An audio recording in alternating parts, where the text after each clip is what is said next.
Schools have been shut down for months, and as government officials and school administrators continue to debate guidelines and the best ways to get our kids back to learning, homeschooling is an option many parents may be considering. The pandemic has certainly had an effect on our attitudes about teaching our kids at home. And Linda Maepa with the HomeSchool Association of California, she's here with some perspective for parents. Welcome to the show, Linda. Thank you for having me. First off, talk about the effect the pandemic has had on homeschooling. So homeschoolers, despite the name, are usually not at home. So we went from being out pretty much every day, either with other homeschoolers on field trips or at the parks or at learning centers and the like, to suddenly being safer at home. And so that really caused us to have to reevaluate, how do we do our homeschool practice? But in addition to that, there have been a lot of folks coming in from the public school world and even the private school world who say, hey, remote learning is interesting, but perhaps, I've been thinking about homeschooling. Why don't I jump in right now? And so there's been, I call it the deluge, a deluge of new participants in our homeschooling communities. Yeah, I'm sure you're seeing that increased interest in homeschooling, people wanting to find out exactly what it is, how to go about doing it, and people's attitudes are changing toward traditional schooling.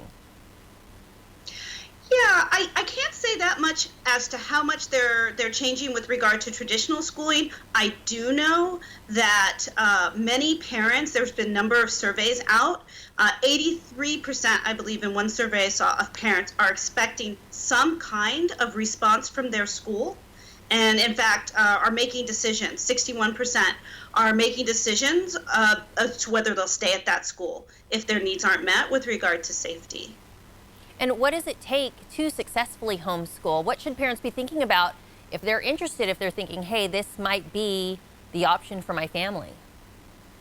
Sure. So that's a great question, because there's been a lot of memes, there's been a lot of essays being written around homeschooling. But homeschooling, first and foremost, as I mentioned earlier, it's about community. And so when you think about homeschooling, don't think you're going to be doing this on your own. You don't have to. There's a large homeschooling community in your area, nationally, in your state, that is there to welcome you. And so that's the first thing. The other thing is to look at this really as a time. I've seen some really interesting conversations happening around work and homeschooling, work and remote learning and things like that. And I think we all need to step back and remember that these are our children, and how can we thrive as adults with our young people? And so that's another thing that homeschooling allows you to do, is to build stronger connections within your family. And so learning how to learn alongside your children, as well as learning how to love learning. And that's something that really, if you can bring those into the core of your family, it really makes homeschooling a very successful practice. And of course, we have to remember that not everyone has the same circumstances. And so that's the what I just mentioned, those are things common to all homeschoolers. But individually, like in my own family, we had to deal with some chronic injuries, brain injuries with my youngest child. And so for us, that meant being outside a lot, doing a lot of activities to help him move his body, to help with neurodevelopment. That's something that is a readiness to learn issue. There's parents who have IEPs. Did you know that there are homeschool groups that are focused on California homeschoolers with IEPs? And so there's support out there for lots of different types of homeschoolers and families and learners. That's good to know. That's good to know that there are different options even within the homeschool umbrella. One question I have to ask, I know this is probably something that comes up. Do parents receive money for their child from the state or district, whether they use it for materials or activities, when they are choosing the homeschool option? So I want to bring up IEPs again, since I just mentioned that. I know I am not an expert on the IEP process. The California homeschoolers with IEPs, they will be an excellent resource for you on that. I know that there are regional centers and other practices such as insurance and the like in school districts that do provide some support when you're homeschooling. That said, there is an option within California. It comes through our public school system, public charter system. Those are typically referred to as homeschool charters. So those have funds associated with each pupil that the families, they don't get the money themselves.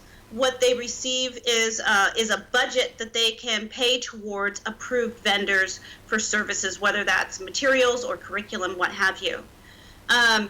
There has been a recent change in law where California is no longer moving funds if you change schools from one school to the next school. There's a lot of the charter school community I know is doing a lot of work around educating parents around that. And so that is affecting homeschoolers who choose to use the public charter school option. All right, well, there are so many questions. You're offering us a lot of great insight, but if people want to get more information, where can they go, Linda? So actually in August from the 6th through the 9th, the HomeSchool Association of California is having its annual conference. It'll be virtual, which means everyone's welcome to join us. And you want to find out more information, go to hscconference.com. All right, Linda, very good. Thanks for joining us. Thank you. This interview involves commercial content. The products and services featured appear as paid advertising.